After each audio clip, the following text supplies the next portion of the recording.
Hello and welcome to another edition of the podcast. Today we will be discussing the 53rd independence of Bangladesh. As usual, we have our one and only, the historian and activist, Zakir Hussain. Assalamu alaikum, Zakir bhai. Walaikum salam wa rahmatullahi wa barakatuh. Okay.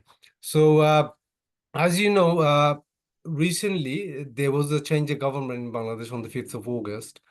And just last week on the 16th of December, Bangladesh and worldwide celebrated the 53rd independence of Bangladesh.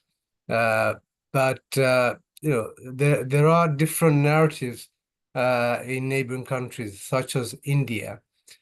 India, from my research, what I found is that a lot of the mainstream media were, they are actually saying that it's actually a war between India and Pakistan, where India actually won. So that's the narrative India is giving. But we as Bengalis, Bangladesh living abroad, we know that it's Bangladesh independence, and Bangladesh celebrate this every year. Even the social media in India, I'm sure you've done your research, Zakir bhai. They are actually claiming that it's actually a war between India and Pakistan. Anyway, can you just take us through, just for the audience, like how Bangladesh came to be? If you want to go back as far as before the British period. Yeah, and absolutely fine. So with Bengal, I'll go right back to sort of recorded history. So if you look at when King Ashoka, who was, if you want to call it, the northern part of what's today India, Pakistan, and parts of Bangladesh.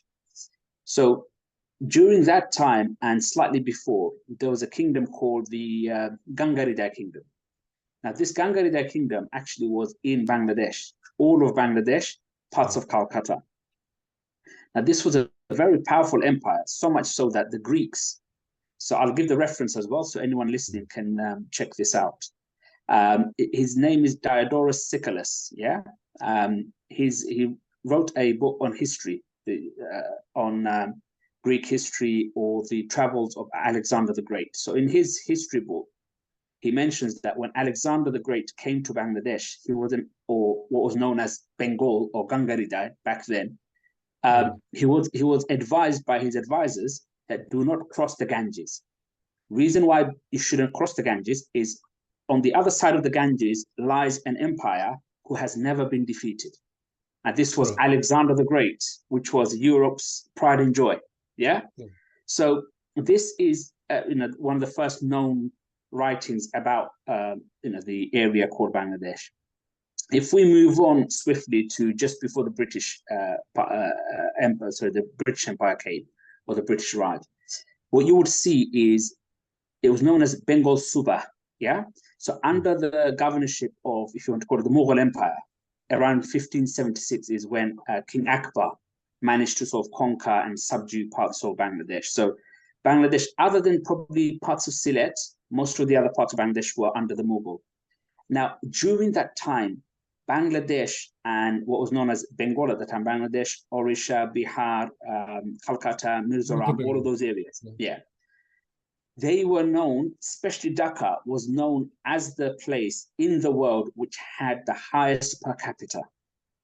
Wow. The highest per capita. Basically, the richest place on earth was Bangladesh, that area. So when the British came, as we know the history, I won't go too much into the details. When the British came and they had the first war in 1757, Siraj-ud-Dawla and everything that went on, it slowly became very, very poor. And it was by design, by the British policies, land policies, agricultural policies. Year on year, they would try and weaken Bangladesh, purely because most of the resistance was coming from Bangladesh, as in the area of Bangladesh against the British. 1782, the first, I'm very proud of this, the first people to raise jihad or holy struggle, holy war against the British were the Sylheti Muslims, Shahi Idgah, that part. Again, That's how that place came to be. So they were the first in 1782 to actually raise the flag of independence and struggle against the British. So we should always remember that it was the Sylheti Sunni Muslims who actually fought This against is the British. really something to be proud of, isn't it? As No, Sylheti. absolutely. Because what it is, this is what I'll say about our viewers as well. As a fellow Bangladeshi, a lot of the times we're so used to playing down our successes due to humility or, just we don't want to brag about ourselves. But our history is littered with examples of self-sacrifice, which if you look at the rest of the Indian subcontinent, you don't get that same sacrifice. Nowhere It's near. something nowhere near. And also, it's not just the Muslims. A great deal of the people who sacrificed for, if you want to call it a Bengal, Mother Bengal, were Hindus as well. A lot of the thinkers were Hindus. So the struggle, there was no Muslim and Hindu, all these battles. It was during the British that they heightened this. So I'll come to 1905 and 1911. United Bengal was divided by the person called Curzon. Yeah, they call him Lord Curzon. I don't think he deserves that honor. Reason why they did that is because they realized how strong Bengal was becoming. So they thought the best thing to do is let's create a divide between the Muslims and the Hindus. So that's when they did Hindu Bengal, which is Calcutta, that area, and Muslim Bengal. Yeah, West Bengal and East So West Bengal, East Bengal. So by 1911, the people of Bengal made a huge demonstration, and then they brought it back to United Bengal. Now, during World War II, again, a lot of the Bengalis were at the forefront of making sure that Bengal and other places or Mother India were getting the independence. One thing to really note is those who were quite vocal about a Pakistan state and an India state were the Bangladeshis. Hussain Shah Shahrawardi, Muhammad Ali Baghura, A.K. Fazlul Haq, Maulana Abdul Hamid Bashani, or I can give you a long list of people. These were influential people who made sure, were influential in making sure that the British left and there was either a united India or the two-nation theory, Pakistan or Bangladesh. But the Bangladeshis played a key role in that. And again, when you hear about Pakistan, it's all these Jinnah and others. But who was actually doing the Lahore resolution in the 1940s? Who was the main speaker? A.K. Fazlul Haq. He was also the chief minister, wasn't he, of Bengal? He was Bengal, yes, he was. And I think a few other areas, as Hussain Shah Shahrawardi as well. You had a few prime ministers of Pakistan who were Bangladeshis as well. But what happened was, all throughout, during the British, that's where they really sowed the hatred that Bangladeshi were somehow less, or the Bengalis were somehow less than other parts of the Indian subcontinent. But the reality was that by giving them false confidence, by giving false praise, they would get other, with all due respect and with no racism intended, a lot of the people from the Punjab, they would sign up for the military. They would sign up for the military. They were less in education, and therefore they were told, "Oh, you're the martial race, and you can do this and you can do that." But basically, they were just used as cannon fodder, okay, just to build up the army, just so that a white officer can be saved of the bullets that's going to be taken by the Punjabi soldier. Punjabi, whether Sikh or Muslim, both. But generally, it was that area, the Punjab, that most of the soldiers were from. Anyway, coming to when Bangladesh was created, when Pakistan was created. So 1948, 1947, you have the division. 1948, Muhammad Ali Jinnah makes that dreadful speech saying the only language that will be the official language would be Urdu, and that he did in Dhaka. Imagine the how can I say, arrogance? The arrogance there, right? So this is the contempt they held for the Bengalis. The next event, 1952, the language movement. Again, a lot of people died, and from then the independent Bangladesh really started gaining momentum. Sheikh Mujib, led by Maulana Bashani and others, they really started making that movement. And I think what really made the Bengalis upset, or the Bangladeshis upset, was when the Bola cyclone happened in 1970. Mm. 500,000 people died, and there was no real response from West Pakistan. So a year later, that's when things started kicking off, because from 1947 to 1971, it was just economic exploitation of the Bengalis, of the Bangladeshis, and there was nothing you can say nothing about. And some of the really racist comments that you will get from the West Pakistan elite was just, it was far beyond racism, you know. Well, So what it do you was, think that is? Like, Zakir, sorry to stop you. I mean, obviously, we know from history, Bengalis from like East Bengal or West Bengal were the main leaders who, fought for the independence of Greater India. And yeah, like the Pakistanis never tend to give credit to Bengalis, yeah. and So they the other down. thing, yeah, I mean, why do you because think that is? Is it because so this is, we're humble people, or yes. So our humility works against us. no? Our, if you want to call it, soft nature works Mm, against us.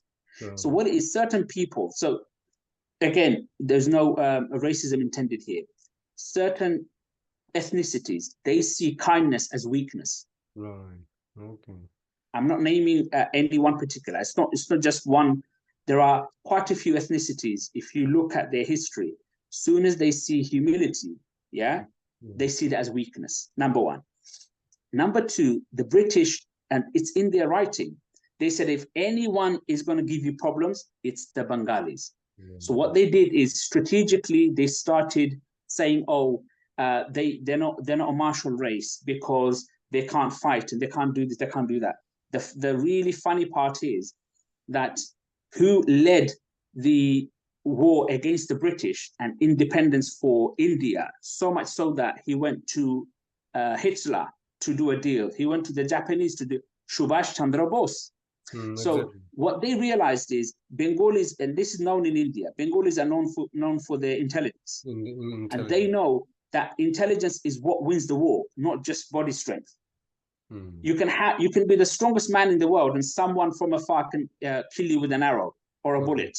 exactly. But someone who's got that, he knows how to dodge the bullet before Mm, he knows before it comes 3-4 months in advance. He can work out, okay, someone's going to come after me with a bullet. So the Bengalis were a threat. They were intelligent. Most of the intellectuals were in Calcutta, the area of Bengal. So they thought, how do we weaken these people? So it was continuous propaganda against the Bengalis, trying to paint them as people, oh, they're not people of martial. Well, actually, the people that they took as martial races were generally the less educated, because they were very easily manipulated from certain areas. Again, I won't say the areas. Whereas the Bangladeshis were the ones who were the political, if you want to call it the juggernauts, yeah, those who made India and Pakistan in a way what it is today. Look mm, at Maulana Abul Kalam Azad. Do people know that he's not actually Indian? He's from Calcutta. mm, He's from exactly. Calcutta. He's Mm, Bengali.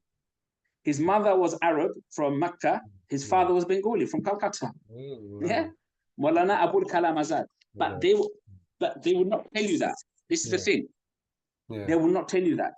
So what Mm, is it's the standard racism which started with the British to malign the Bangladeshis to discourage them from attempting to do any coups or any revolutions. So after that, what it is, when you do that for 200 years, you can make people believe white is black and black is white. mm, You can really program people.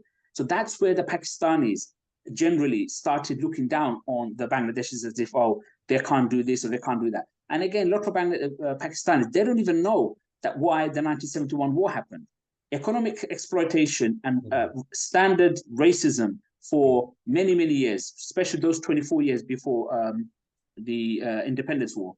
And that's what led to the Bangladeshis saying, we've had enough now. Okay? We want And our also, own. like, right, sorry just to stop you. And also, like, That's fine. when I speak to Indians or Pakistanis, a lot of them, don't know the history, of, Yeah. Do you know why 19, that is, Worldwide? not just 1971, even like India's independence, and they don't know who the true players were. And I Yeah. think, like you keep saying, it's by design, isn't it? Like, even in Yes. India, Absolutely. they Yeah. portray all the Muslim leaders, right? Like the current Indian government, okay? They really, really, downplay the role that Hussain Sohrawardi played, during the Yeah. uh, And I'll tell you movement. I'll tell you another thing. I'll tell you another thing. You do know the greatest pilots in the Pakistan Air Force were two Bangladeshis. I know. Saiful Azam, MM Alam. Yeah? These were Bangladeshis. Small. So MM Alam was probably about 5'6". It's a short guy. He was known as the little dragon. Right. Yeah. So the Pakistanis know all of this. Yeah, it's because for many years they've been taught this racism by the British that you are bigger, taller, and whatever else. Yeah. And they give them this false belief. And it's basically now it's so ingrained within certain cultures to look down on the Bangladeshis or the Bengalis that they see that as just the standard way of living for them. Yeah, because they don't know history. So, for example, you look at the role of Gandhi. Now, the more you read it, the more you realize that Gandhi was actually a pawn that was used. I'll tell you why, and I'll back it up. He asked the people to do civil disobedience, and he managed the people, and he got the people to accept and follow him. Why didn't he just ask the civil servants, the police and the army, the Indian army, say, look, don't obey, civil disobedience? Did he ever ask? Non-cooperation, yeah. That's what happened.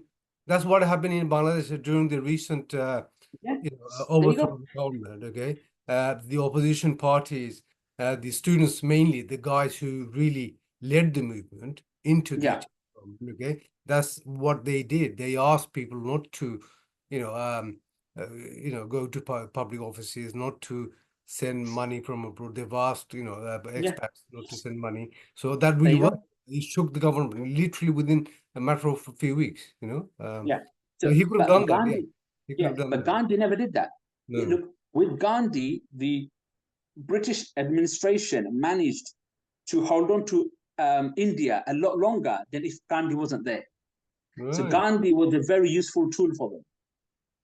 Evidence. We're looking at evidence. I don't look at the Congress or BJP. I don't really understand their politics. All I do know is, going back to your main question, why is it that India now feels that they have to say, oh, it was a war between Pakistan and India? That's absolute nonsense. I tell you why it's nonsense.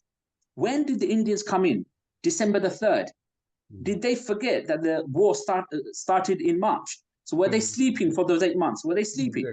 Exactly. Or did they have some sort of amnesia for 8 months? This, you know what it is? Now, because Hasina's government is gone, they have no leverage anymore. Now they're like children, just throwing the toys out of the pram. So you had this information for 53 years. How comes you weren't as vocal? Because Hasina or that government was listening to you. Now you've got no other cards to play. Now you say, oh, it was between India and Pakistan. No, it wasn't. It was fought in Bangladesh. And the reason why you intervened was because too many people, a lot of them were Hindu Bangladeshis, unfortunately, felt they had to go because of how barbaric the Pakistan army was towards them. 10 million refugees, they had no space to give them. So in reality, they had to intervene. And also they wanted to score a point against Pakistan, because in 1965, they had a war as well. Remember, they had quite a few wars, right? And again, in 1965, Ziaur Rahman was quite instrumental in the East Bengal and East Pakistan Rifles to actually hold the Indian army at bay. It was the Bangladeshis. And again, they don't tell you this. Yeah, and I think the 1965 war was won by Pakistan.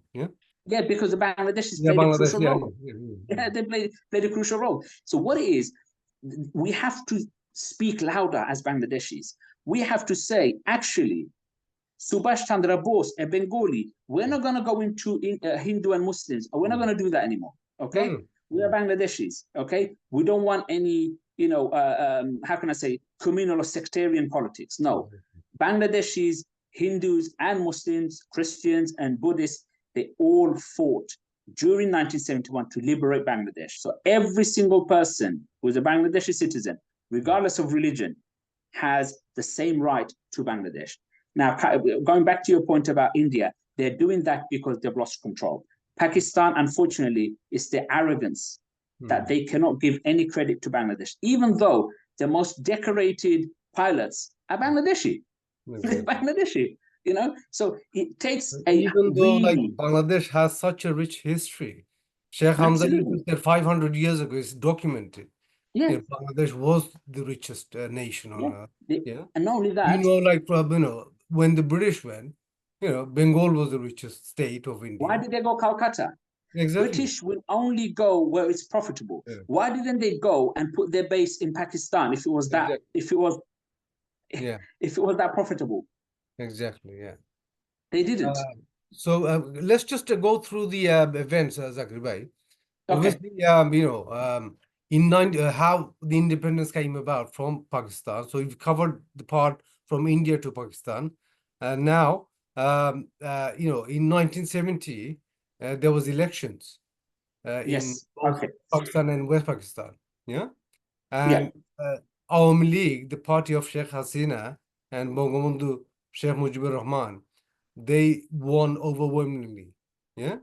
Majority Yes. of the seats was won In by East Pakistan.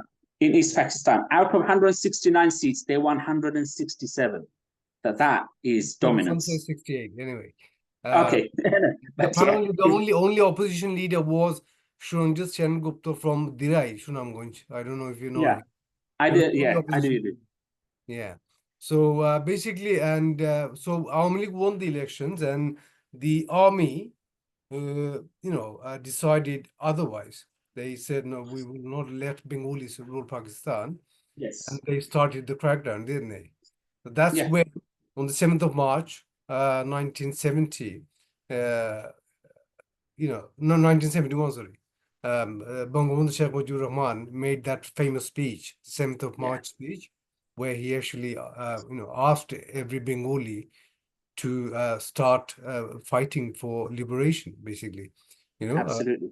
and I think officially on the 26th of March, the former president of Bangladesh, Ziaur Rahman, who was the president in 1978, who founded the Yeah. BNP, he Yeah. proclaimed on the 26th of March, 1970, he proclaimed independence on behalf of Sheikh Mujibur Rahman. Yeah. Yes. And that's when the fighting started. So, like you say, the fighting went on until December, 3rd of December 1971, when the Indians got involved. Yeah. And I don't know if you are aware, I did some research, and apparently, when India got involved, they actually gave certain conditions to Bangladesh. They said, look, we will help you, gain independence, but you will not be able to have defense forces.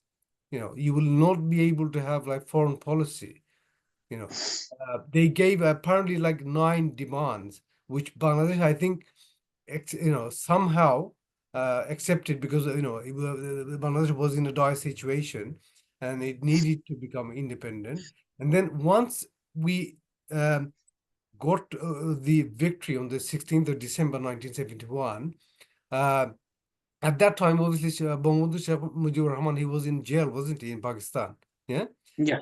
And Yeah. then I think, a few months after the independence, they released Bangabandhu Sheikh Mujibur Rahman. He then flew to England.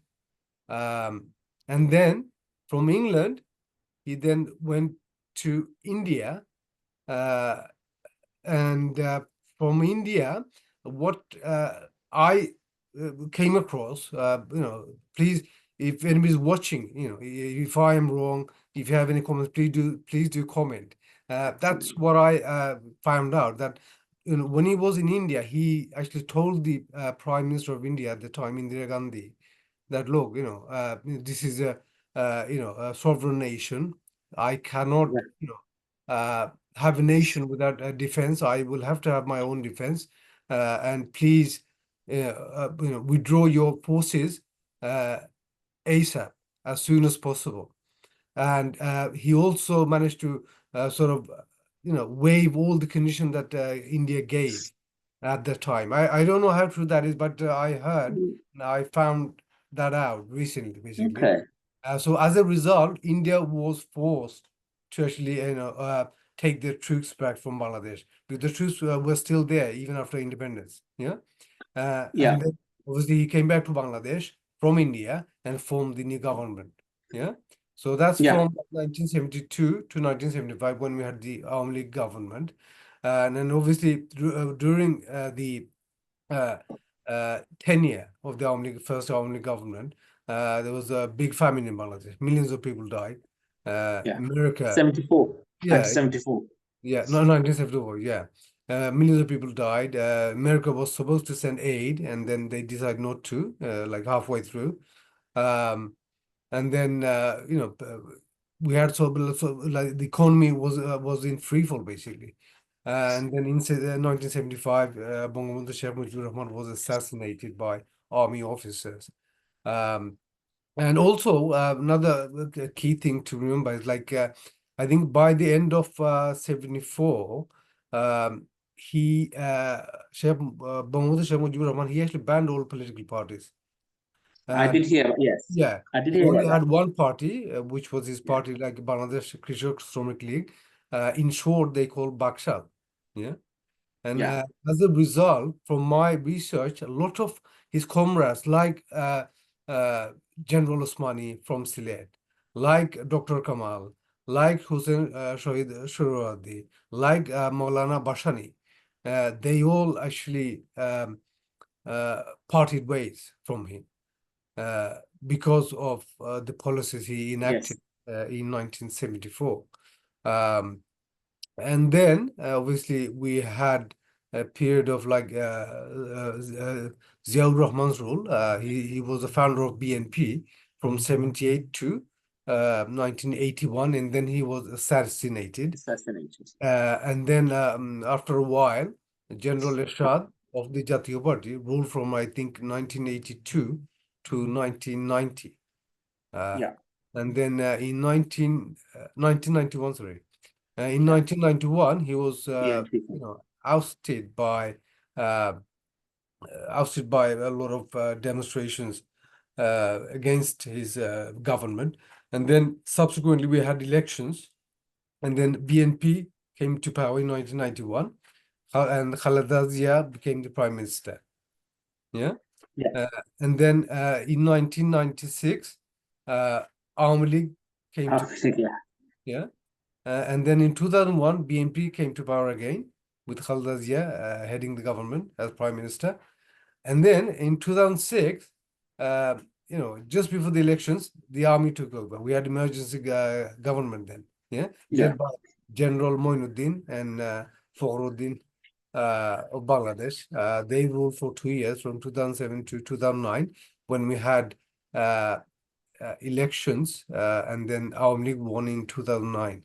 And from 2009 yeah, till the 5th of August 2024, Sheikh Hasina ruled, and she became the longest serving prime minister of Bangladesh. Critics say, I've been doing my research, I'm sure you've done too, Zakir Bhai. yeah, Critics say, like, during the 15 years, I mean, it's almost like she cracked down heavily on opposition leaders, parties, supporters, with enforced disappearances. And then there were hundreds of thousands of politically motivated cases against yes, opposition leaders and supporters. Um, the three elections that we had in 2023, the 2018 and 2014, they were very questionable elections. Like only yes. between 5 to 10% of the people attended, the elections, and no other party were able to take part. So critics say her government since the last 15 years had all the hallmarks of like fascism. And as a result, we see today uh, almost most parties in Bangladesh, they call it a fascist government because it had all the sign. They did everything that a fascist government used to do. Like when Hitler was in power, what he did to other party, he got rid of all the other parties. He Yeah. cracked down. He I killed, think, they kidnap I, people. Disappearances happened. Um, yeah, can I just finish, Zakir bhai? I'll let yeah, you sure. finish. Yeah, no, that's fine. So basically, even after the ouster on the 5th of August, a lot of the YouTubers, that's on social media, Indian YouTubers, they use the term like dictator for our former Prime Minister Sheikh Hasina. And now all of a sudden, they're backing her and her government at all costs. But Bangladesh government is, uh, trying their best because look, after 15 years of one party rule, it's not easy and it will take time for Bangladesh to actually come back on its feet. I was in Bangladesh recently, just a month ago, and what I saw was like the whole economy was literally near collapse basically. So banks didn't, most of the banks didn't have money. Yeah, most of the banks were near bankruptcy. Yeah, the whole economy was in shambles. The country went from bad to worse. Even Transparency International, a very reputable organization which looks into corruption around the world, they said like. Bangladesh in no way got better in the last 15 years, you know. So this is the gist, of the history of Bangladesh up till now. Um, Basically, people have a lot of hopes and aspirations in the current interim government of Dr. Yunus. They are trying their best. Obviously, political parties are, constantly pressuring the interim government for elections. But at the same time, a lot of the people and the students who actually ousted the former prime minister and her government, they are actually asking for reforms to be made before elections are taking place. Because what good is elections? Like we've seen many elections, Yeah. yet nothing changed. We've seen many governments, like we saw Awami League rule, we saw BNP rule, we saw Jatiya Party rule. Everything, the whole system needs to change. We need to reform the education, system. We need to reform the health system. We need to reform, every single public sector. Corruption is endemic in Yes. Bangladesh. So, uh, I mean, what do you think? Like, do you think India is being fair?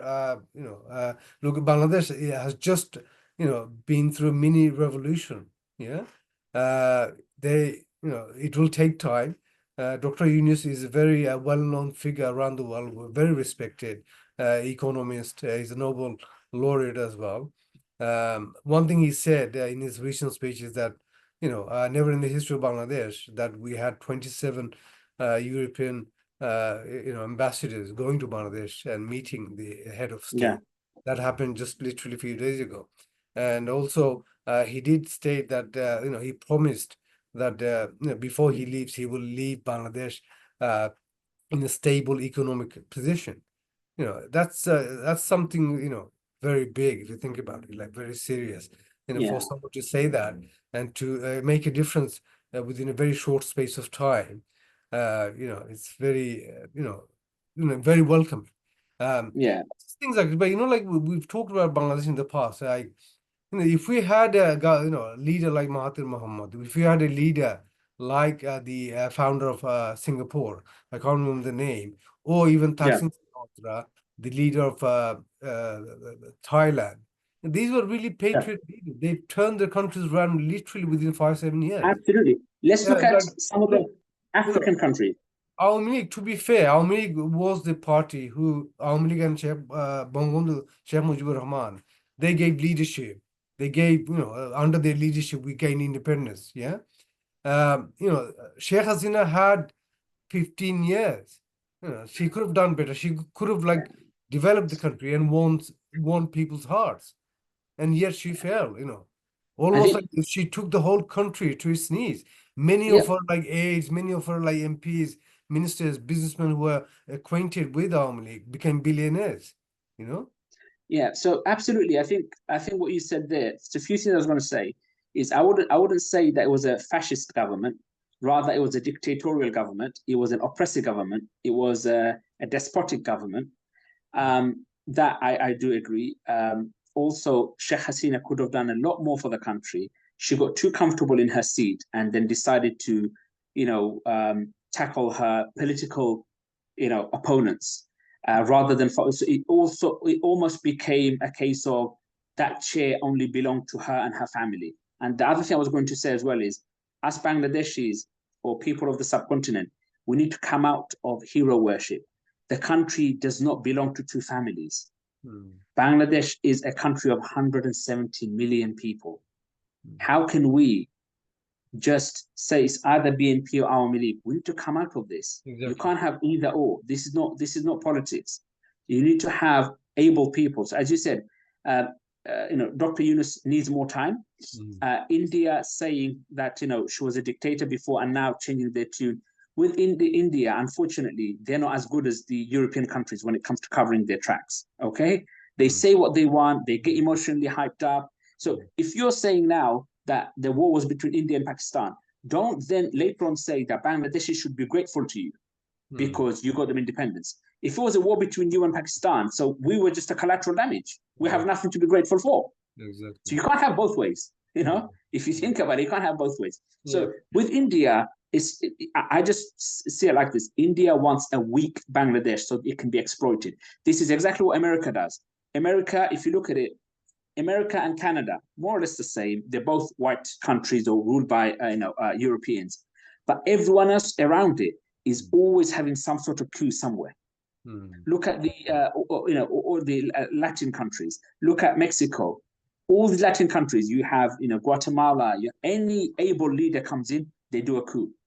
Okay, so what it is, strong countries want weak countries around them so they can exploit them. So India was trying to play the same role as America does in the American continent, but they failed because this is the difference with the Bangladeshi people. When the Bangladeshi people have enough, they're willing to give their lives. Other nations are not that willing. Okay, so I think this is where the difference is. This is why a revolution could happen in Bangladesh so quickly, whereas other countries are still struggling. Just look at Pakistan. The army has such a grit. We're running out of time. We've got literally 1 minute. Okay. So yeah, I just want to say, like I Googled earlier on, and when I Googled like independence of Bangladesh, at least Google does recognize that Bangladesh became independent by Bangladeshis. By Bangladesh, yes, absolutely. Yeah. I mean, So that's something for 9 months, I had to mention, and also like because of Bangladesh, we have Bangla as the sweetest language in the world. there you Because go. of Bangladesh, we have World Mother Language Day. This is something really to be proud of, isn't it? Absolutely. Anyway, Where people, final yeah. thoughts. Like we've got literally 40 seconds. Yeah. So all I would say is those Bangladeshis have struggled. They've gained the independence. They've got the independence again now in the last, in August. Key thing now is we can always talk about history, and learn from it. But now it's the implementation part. As a nation, as Bangladeshis, diaspora, or people in the country, you need to look at how to take the country forward. Put your political affiliations aside. Put the people first, and I think it's got a bright future. But you go into factionalism and back to BNP and Awami League, you'll destroy the country. Yeah. I mean, we really need to change. We need to become a beacon, a model country in that region. Absolutely. Bangladesh has all the potential. It has Absolutely. a very young population. It has a very educated population, and also all the minerals. All the things you need The for a land. country to become developed, basically in 5 years. If we were to have something like Mahathir Mohamad, or the Yeah. founder of Singapore, Bangladesh could become the next Malaysia. So Absolutely. this is my take basically. I think as Bangladesh is living abroad, and even in